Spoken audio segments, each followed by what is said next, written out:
साधारणपणे आम्ही सगळीकडे व्हेरीफाय करणार आहोत। उदाहरणार्थ 2.5 लाखाच्या पेक्षा कमी उत्पन्न असणाऱ्यांना आपण लाभ देतो, पण स्क्रुटिनी ज्या वेळेला आम्हाला या संदर्भातल्या अनेक तक्रारी ज्या वेळेला स्थानिक प्रशासनाकडून मिळत आहेत किंवा काही स्वइच्छेने सुद्धा काहींनी ॲप्लिकेशन केलेले आहेत की आता आमचं उत्पन्न 2.5 लाखाच्या पेक्षा अधिक झालेलं आहे, आम्ही या योजनेसाठी आता पात्र नाही, किंवा डोमेसाईल सर्टिफिकेटची एक अट आहे, म्हणजे आपल्या राज्यातल्या जे स्थायिक आहेत त्याच महिलांना आपण याचा लाभ देतोय। काही विवाहित होऊन ज्या आता दुसऱ्या राज्यामध्ये गेलेले आहेत असे काही केसेस आहेत। त्याचबरोबर आपलं दुचाकी ज्यांची आहेत त्यांना त्याचा लाभ हा योजनेचा निकषानुसार मिळणं, शासन निर्णयानुसार मिळणं अपेक्षित आहे, पण काही 4 व्हीलर्स ज्यांचे आहेत त्यांनी हा लाभ घेण्यात आलेला आहे, अशा काही स्थानिक प्रशासनाकडून तक्रारी आलेल्या आहेत। म्हणून या ज्या काही मुद्द्यांवर आहे इथे आपण पॅन जी त्याची व्हेरिफिकेशन क्रॉस व्हेरिफिकेशन आहोत ते आपण करणार आहोत। सरसकट स्क्रुटिनी काही सगळ्या ह्यांची होणार नाहीये। ज्यांचं उत्पन्न 1 लाखापेक्षा कमीच असेल किंवा ज्यांनी ह्याच निकषानुसार अर्ज भरलेले आहेत त्यांचा स्क्रुटिनीचा काही विषय येत नाही। ह्या जे 5 पॅरामीटर्स आपण ठरलेले आहेत याच्यानुसार क्रॉस व्हेरिफिकेशन आपण करणार आहोत। ज्यांच्या तक्रारी आलं त्यांचं ठीक आहे, त्यांचं तुम्ही जे आहे ते बंद कराल, त्यांचा लाभ जो आहे तो बंद कराल, परंतु ज्यांच्या तक्रारी आले नाहीत मात्र ते बोगस आहेत अशांचं काय करणार? आपण क्रॉस व्हेरिफिकेशन जे करत आहोत ते या 5 बाबींना धरून आपण सरसकट क्रॉस व्हेरिफिकेशन करत आहोत। याच्या सकट म्हणजे सर्व लाभार्थ्यांचं आपण करणार आहोत। साधारणपणे जर आपण बघितलं तर एक मेजरली 60-70% चंक असा आहे जे असे ना तसे ज्यांचं जे पिवळा आणि केशरी कार्ड धारक आहेत यांचं उत्पन्नच 2.5 लाखापेक्षा कमी आहे, यांचं 1 लाखच उत्पन्न आहे म्हणून ते पिवळा आणि केशरी कार्ड धारक आहेत, त्याच्यामुळे ते तसेही ह्या निकषांमध्ये स्क्रुटिनीच्या बसत नाही आहेत। एक ज्यांची दुचाकीच वाहनं आहेत किंवा ज्यांचं कुठेही त्या ह्याच्यातलं रजिस्ट्रेशन नाहीये ते तसंही या निकषामध्ये बसत नाहीयेत। एक ज्यांचे आधार कार्ड आणि बँकेच्या खात्याचा नंबर मॅच होतोय ते तसेही या स्क्रुटिनीमध्ये हे होत नाहीयेत। आपण तेवढ्याच घटकाबद्दल बोलतोय ज्यांनी यामध्ये डिफॉल्टर्स केलेले आहेत, त्याच्यामुळे त्याच्यामध्ये सरसकट काही लाभार्थी उडणार आहेत का नव्याने काही त्यांचं रजिस्ट्रेशन केलं जाणार आहे किंवा क्रॉस व्हेरिफिकेशन हे आपण फक्त हे पॅरामीटर्स तपासतोय। ह्या पॅरामीटर्समध्ये ज्यांचं काही डिफॉल्टर्स असतील त्यांचे जे काही त्या बाबतीतला निर्णय तो आपण घेणार आहोत, पण याच्यामध्ये जे तुमचे मूळ लाभार्थी जे 70-75% किंवा 80% अधिक जे ते त्या ह्याच्यामध्ये ऑलरेडी त्या पॅरामीटर्समध्ये आहेत, त्याच्यामुळे त्यांचं याच्यामध्ये त्यांना काही डॅमेज होण्याचं किंवा त्याच्यामध्ये काही क्रॉस व्हेरीफाय होण्याचा काही विषय येत नाहीये।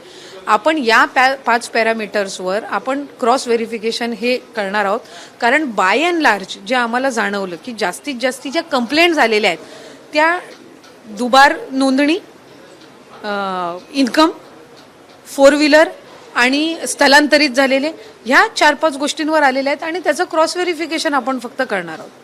त्या अशा किती तक्रारी तुमच्याकडे आलेत आणि आता हे जे बोगस तुम्हाला सापडलेत त्यांचे पैसे तुम्ही वापस घेणार? नाही, आता जे काही त्याच्यामध्ये असे आहेत की ज्यांना सरकारी नोकरी वगैरे लागलेली आहे तर ते आता या योजनेमध्ये पात्र होत नाही आहेत, तर जे सरकारी चलन पद्धतीनं आहे तर त्या पद्धतीनं ती रिकव्हरी त्या केसेसपुरती फक्त ज्यांना सरकारी नोकरी लागून ते आता त्या निकषामध्ये बसत नसतील अशा पद्धतीचे जर कुठे झाले असेल तर ते त्या पद्धतीने आहे। पण आता यापुढे आता ज्यांना लाभ गेलेला आहे या निकषांनुसार सुद्धा त्यांच्या क्रॉस त्यांच्याकडून परत रिकव्हरीचा विषय हा येत नाहीये। हा याच्या पुढच्या जो लाभाचा आहे तो त्या संदर्भातला हा विषय। आता समजा ज्याची 4 व्हीलर आहे किंवा त्यावेळेला जर काही कंप्लेंट बेस जरी ऑक्टोबरची कंप्लेंट असली तरी त्यांना ऑलरेडी ऑक्टोबर, नोव्हेंबर, डिसेंबरचा लाभ गेलेला आहे, तो आता रिफंड करण्याच्या संदर्भातला नाही आहे।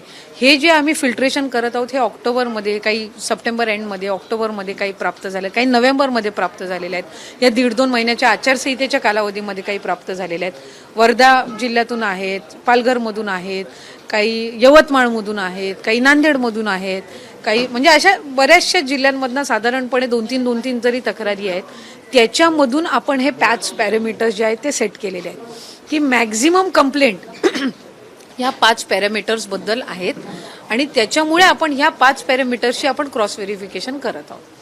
साधारणपणे ही प्रक्रिया कधीपर्यंत होईल आणि किती तक्रारी आलेत तुमच्याकडे? एक तक्रारींचा एक्झॅक्ट अंदाज मला प्रिसाईज नंबर किंवा ॲक्युरेट नंबर मला सांगता येणार नाही। मॅक्झिमम ज्या आमच्या तक्रारी आल्या ते ह्या सगळ्या पॅरामीटर्सच्या होत्या आणि त्याच्यावरनं आपण हे डिसाईड केलं। एक साधारणपणे पुढच्या 8 ते 10 दिवसामध्ये आपल्याला एक 70-75% जे या संदर्भातले हे आहे ते होईल आणि जसे जसे येत जातील त्या पद्धतीनं त्याचं क्रॉस व्हेरिफिकेशन होत जाईल.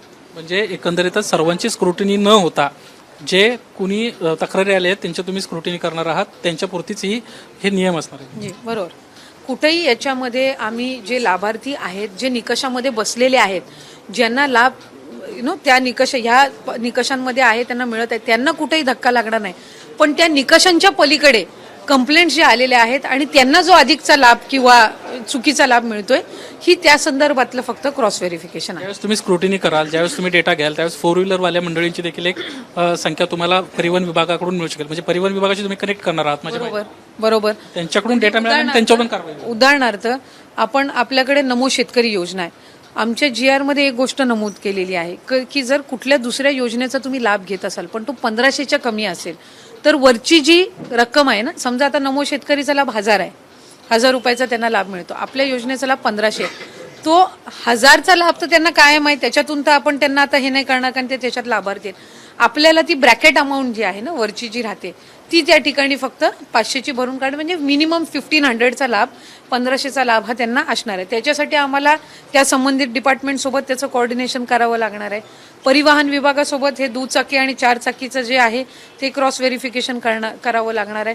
आम्हाला IT डिपार्टमेंटकडे उत्पन्नाचं जे हे आहे 2.5 लाखाचं ते आपल्याला करावं लागणार आहे. KYC साठी आम्हाला सेंट्रल गव्हर्नमेंटची आधारची परवानगी त्या निमित्ताने लागणार आहे, तर ते आपण त्यामध्ये करणार आहोत. तर ज्या डिपार्टमेंट सोबत ते निगडीत असेल त्या डिपार्टमेंट सोबत आम्ही त्याचं जे क्रॉस व्हेरिफिकेशन आहे डेटाचं ते करणार.